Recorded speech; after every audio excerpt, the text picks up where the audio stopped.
$82,825, Tony Vela. And not for a Hulk Hogan Wrestling All-Star 9, not for a Panini Black Prism, but in actual fact for a 2025, so just a year ago, um, Topps Chrome dual autographed Superfractor of the Rock and Stone Cold Steve Austin. Wow. Wow, indeed. Yeah. Yeah, a lot of money. I think it far exceeded any of our expectations, but we talk about this often. None of us have a clue of what it's going to go for. If I would have thought, oh, it's going to go for 25 grand, it could have went for 10, it could have went for 70. You know Yeah, what I mean? yeah. But yesterday was an interesting day because I started a day, Tony. I posted a CM Punk Cosmic Chrome Superfractor, right, from this year's release that it only sold for like 700 bucks, like $690. And that got me thinking, well, this is a one of one, right? CM Punk, Yeah. new champion, last week voted the most over guy in wrestling on a poll I Yep. was reading, right? Why does this go for like 700 bucks? And I thought, well, let's see how the dual autograph superfractor goes. And I said, maybe that can pull it the other way. And boy did it. Did. So we talk about this all the time, these big number sales. Just to put in perspective, $82,825 puts this card as the second highest modern sale of all time. Number five on our list behind the Rock Black Prism and a couple of the three Hulk Hogan Wrestling All-Stars. Yep. What say you, sir? Crazy, huh? Yeah, I mean, we were sitting there texting each other back and forth about As usual. this thing when it was at, I think it was around 60 grand at the time when we started texting, 62,000. And that was already like a wow number. Yeah. And, kind of curious of what it was going to hit that last half hour. I'm actually surprised to see that it only generated 36 bids and that last 25 minutes seemed to be dead air. It's like it's just kind of what did you messaged me that the underbidder must have just been tapped out already or Well, something. it went through a few, two or three extending bidding periods, and then I think you went to dinner, and Yep. it's sort of floating at that just the current price, just under 83K. And that's when I thought, well, the other guy tapped out, no pun intended. Yeah. But who knows what really happened? But the last two extending bidding periods, the first one got a bite, and then they started again. You see, in the first half an hour, Yep. if the price gets upped, then they give another half an hour and another half an hour. And sometimes these things, as we've found out in the past, get resolved at 4 o'clock in the morning. Yep. Luckily, we were both able to. Well, I'm an hour ahead of you, but I was able to go to sleep at a reasonable hour. Argentina had just won their game, and the auction had just wrapped up, and it was okay. Brush my teeth and go. But that's why we decided, well, we ought to have a quickie hot topic to talk about this particular sale because, top five card, when we were shying, not saying shying away, but of course the last few big hits, and guys, we're only talking about, the stuff that's approaching six figures. Rhea Ripley sold for 10 grand yesterday, but that's just a Saturday for Yeah. us. You know what I mean? Which is crazy to think about. But we just did our quarterly report. Yeah. And for the first time ever, we had everything in the top 10 was five And I figures. asked you, are we going to see this again? And, hold my beer. A week Yeah. later, we got a Rhea. Now, the Rhea was the tops now. That went for 10 and change. This big one. Now, naturally, Tony, it's The Rock and Austin, right? So if you're going to say what are the two biggest names of the Attitude Era, those are them. Yep. It probably doesn't get bigger overall. I make the argument for Hogan and modern day guys like Roman. But The Mm. Rock and Austin are firmly entrenched in the top 10 names of all time, if not the top five. And some might say like the top three or four. Like they're Yeah. huge. And now you're getting a one of one piece, both autographs in a superfractor. But back to my initial comment about that CM Punk going for so little, um, it seems that not all superfractors are created equal.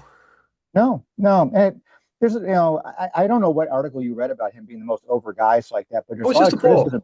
It was Oh, just it was the just a poll criticism that about him right now. I well, it was mean, just a it's poll about always, who's the most over guy, and it was Punk, and that's why it was someone said, hey, they just put the belt on Punk. They're heading towards Sammy and CM yeah, Punk for SummerSlam, and who is the most over or most popular and Punk just on this one. So it's not scientific yeah. and it's the internet. Like I any, find that, you know what? I'll tell you, the internet. 3 days ago, I saw our ex-prime minister dancing with Katy Perry, who is banging now, and I was laughing. I said, "There's no way that's him." And today it made page two of the page two of the papers. I'm like, Jesus Christ! Like I know it's no shame. Anyways, um, where was we? We were talking about the. you're talking about CM Punk.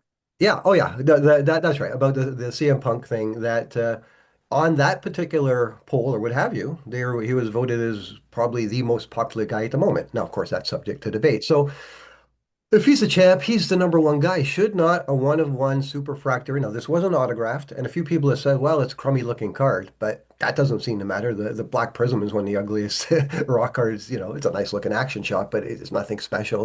And God knows the Wrestling All-Stars Hulk Hogan, he can only look at it for so long before you got to look away.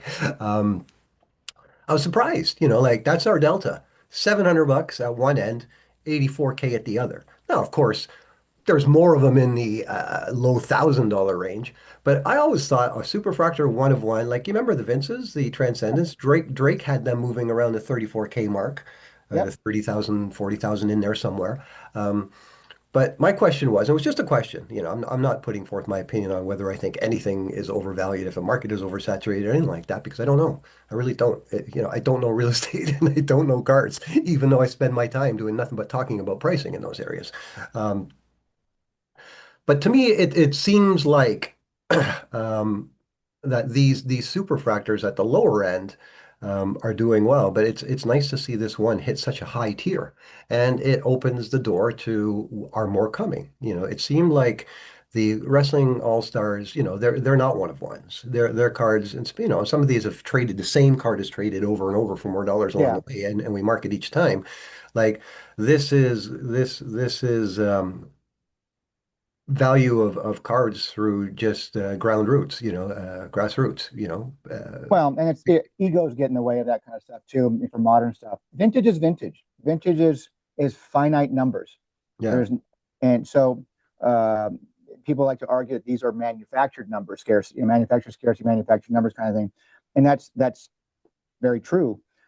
So people are going to go out and grab whatever they want to grab, what they want to grab, and we're talking about some people with deep pockets now. We're not talking about your common everyday, wrestling collector. I mean, we could probably name, on a couple of hands here back in the day, all those who actually we knew that collected wrestling cards on a regular Sure. basis. Now there's, Tons. we have over 100 trading card set that we now have that we put out of all the Yeah, card collectors that we know yeah. of. Yeah, You from a know, volume point of view, there's no question that we're dealing with a much more wieldy sort of segment of the hobby, but with deeper pockets than ever before. sure, sure, Yeah, I mean, I think because we've talked about this many times in the past too. It's a commodity now. People are treating this as an asset, and sure. it's a stock option. Their Well, stocks. you said that with Zan ages ago when you guys used to do That was our your bump. That was our bumper intro for yeah, this your stuff. intro was like this is like a stock market. I'm like, Yeah, yeah, it's like art. And bear in mind, though, Tony, that prior to that last sort of period, extended bidding, there was activity for I don't know, a couple hours in there, probably at around I'm saying 9-ish or so Eastern time last night, where it was going. So there were two yeah. guys there making that happen, right? Because one guy's not going to outbid himself, and then, like I say, the guy who was the underbidder likely just say, okay, enough. Maybe his top was 75 or whatever it might have been, Probably and at the time when his wife said, "How do you take out the trash?" He's like, "I got something going on right now. yeah, yeah. Or she looked over his shoulder and said, "What the f are you What doing? the hell is that? It's a cardboard, Are you son." on Golden again? Oh Yeah. no. Yeah. I mean, who knows? I Once it started hitting that 70,000 range, I thought, Jesus, this might actually have a shot at hitting six figures. It Yeah, really, me too. That's when I suggested, well, we might want to save a half an hour tomorrow, just in yeah, case, yeah, and it's still worth it. I mean, it's the number five wrestling card of all time. It's the number two modern. That's significant still. And there's yeah. going to be more of them. Um, we might not ever, well, I hate to say we might not ever, or we won't see, because you never know. But a one of one dual signed Rock Stone Cold Steve Austin, unless they go other way to make another one, right? That ought to be it. Yeah, I agree. And it's the wrestling business as it works like that. So the never say never actually works that way. I guess we just can't say never because you never know. All it No. takes is another high level card with a couple of people with deep pockets who let their egos get in the way. I guess sometimes and they want to go out and bid each other. You don't know. You just don't know. That's why you can't guess at this I stuff. Like I would have thought, based on where it was trending, oh, this thing might hit 25, 30 grand, which would be freaking awesome would for, have been for this card. fantastic on its own. Yeah, 100%. 100%. And then it kept going. And then 60, when you and I started talking about it, I'm like, okay, this is another one here. It's going to be I, I'm something. and I'm curious who's going to step forward and say that's my card now. Sorry, say again. I'm curious to see who's going to step forward and say that's my card Yeah, now. yeah. If I, they're I'm going to I'm come the out. winner. Yep. Well, Uh, hopefully we find out. And there are other sleuthing, enterprising people amongst us that like to find this shit out. So we'll yeah. we'll report that on one of our upcoming episodes. But Sure. we don't have to beat this topic to death, Tony. I just wanted Nope. to point out that hey, something big happened last night, and in the And then modern people who are world, listening or watching this, like yeah, too, I'd like to know, hear and from it's them. Like, exciting to me. what do you think? What are people watching and listening? And what do you think? About this auction. Yeah, Is this trend going to continue where we're going to start seeing some more of these one of ones and high end modern day cards? We're going to start seeing more and more 5 figure. Are we going to ever see another 6 figure type card? Um, I say yes. I I say yes think so. before. I think so. We only got three now, so I believe we're going to see more six figures, and of This is going course to be more the common. yeah, the Cena patch, we talked about this the other day. The Cena patch hasn't been found, or if it has been found, it hasn't been publicly announced. So we don't know. And then, someone might see the Cena and go, oh, great, love John Cena, and put in his collection. And that's that, for all the bounties in the world. Oh, look what I pulled my local card shop, put in his pocket, unprotected. Yeah, you know what I mean? That's what it is. Like, this is exciting to me. I get accused sometimes of being anti-modern just because I go on about the vintage stuff so much. And I don't mean it to come off that way, but to be honest with you, there's so much modern coverage. There's so much, stuff on social media about the new stuff that's coming out that it's important for me to remind people that, we have different segments. And whilst we don't have top numbers in AEW and in indie, we do in vintage for sure, especially the early Japanese Hulk Hogan's, especially the early Wrestling All-Stars, and now the Topps 85s.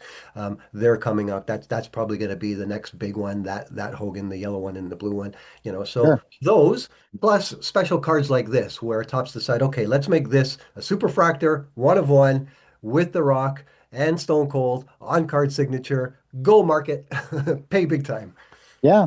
Nice. I love seeing it. It's more advertisement for the hobby itself, like that, and continues to put wrestling up there with all the big boys, if you want to say. Yeah. So that's I it. like it. We Yep. just wanted to quickly sum this up. And also, we're not going to let the cat out of the bag yet, but there's a surprise coming up this week for us at the National. So Yes. very cool that we're working on. We don't have the date set up, but we're going to be talking to the organizers this week. And once we get that pinned down, the exact time and exact day, Tony and I have some really exciting stuff to Be talk to you fun. about. Yeah. I'm so looking forward to it. Like this now. I'm buzzed about it now. Yeah, so wrestling cards at the National is going to be big this year, guys. And you don't want to miss that. Anyways, so that's it. Thanks everybody for watching. 82,825,000. I did it again. $82,825 for Yep. a Rock Stone Cold Steve Austin dual signed Superfractor 2025 Chrome. Great stuff. 101, baby. That's big 101, numbers. baby. All right, Tony, we'll see you soon. We'll see you soon.